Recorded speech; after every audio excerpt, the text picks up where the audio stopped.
There's a very simple idea in this week's Parsha, which many people would say, you don't need to tell me this. But because it's such a simple idea, and it's such a fundamental, it's very good to be reminded of it, very frequently. And it comes out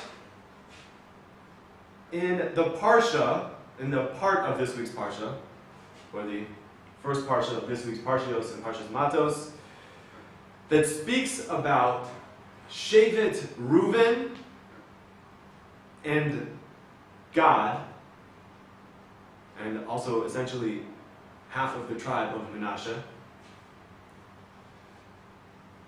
who on the border, on the edge of entering in to Eretz Israel, on the Jordan River, these three tribes, Reuven, Gad, and half of the tribe of Manasseh, standing on ultimately foreign soil, which had just been conquered through miracles by the Jews with the help of Hashem,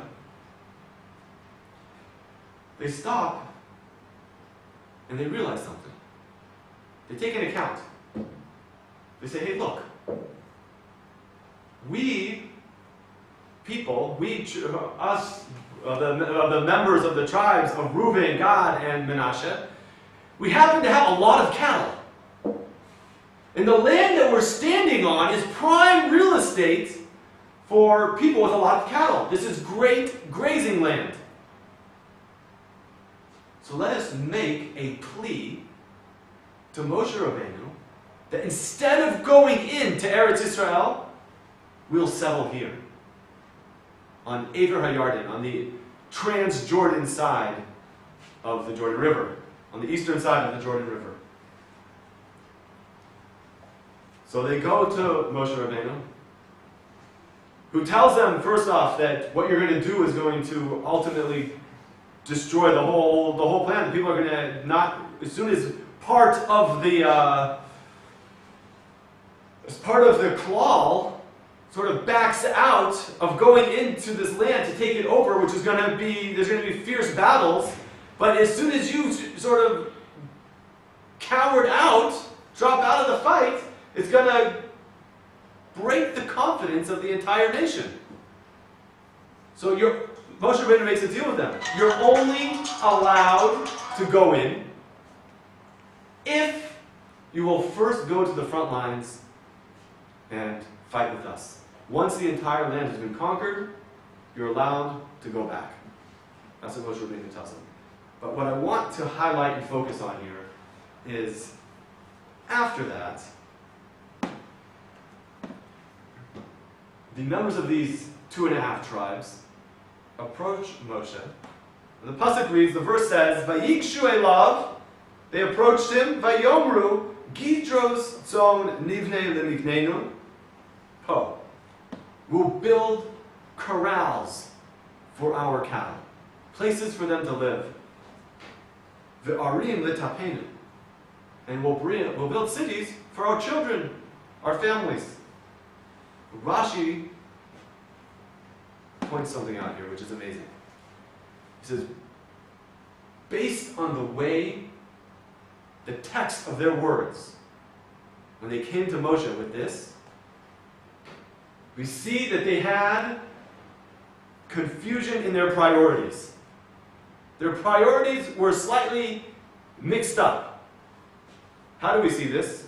As Rashi quotes, or Rashi says, Chasim hayu al mamonon yoser mibenehem uvenosehem. They were worrying more about their money than they were about their own sons and daughters. How do we see this? So, Rashi, with pinpoint precision, says, Shehikdimu miknehem letabam, because follow the order of what they said to Moshe. What is written here is how it was presented. And they said, first, we will build these corrals, we'll build places for our animals to live in, right? We'll build shelter for our animals, and then we'll build shelter for our children. They prioritized their money, their material possessions first, over and above their family. However, when Moshe Rabbeinu responds to them, just a few psukim later, he says, Lo kain, this is not correct. Asu ha'ikar ikar. You should make that which is the primary, that which is the greatest of importance. Your highest of priorities should be first, v'hatafel, tafel. And that which is of secondary importance, your money, should follow second. So first, says Moshe Rabbeinu, in this sort of subtle kind of rebuke, he tells them, first build and take care of your family. Make shelter, make sure your kids have a place to live. And then worry about your material possessions. Banu lechem techila, arim letapechem, first build cities, ve'acher kach, gidros letzonechem. And then after that you can build your shelters for your animals, for your livestock. This is a very simple idea. This is an idea, I think, which we need to internalize tremendously and to be mechazik ourselves every day.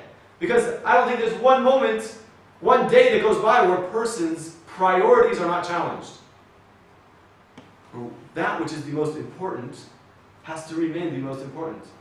And naturally, it's the world that we live in, and we see it here, that money is often the obstacle or the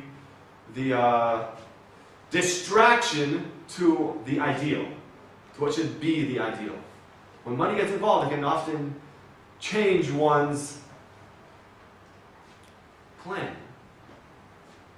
We see something else here. How far this went.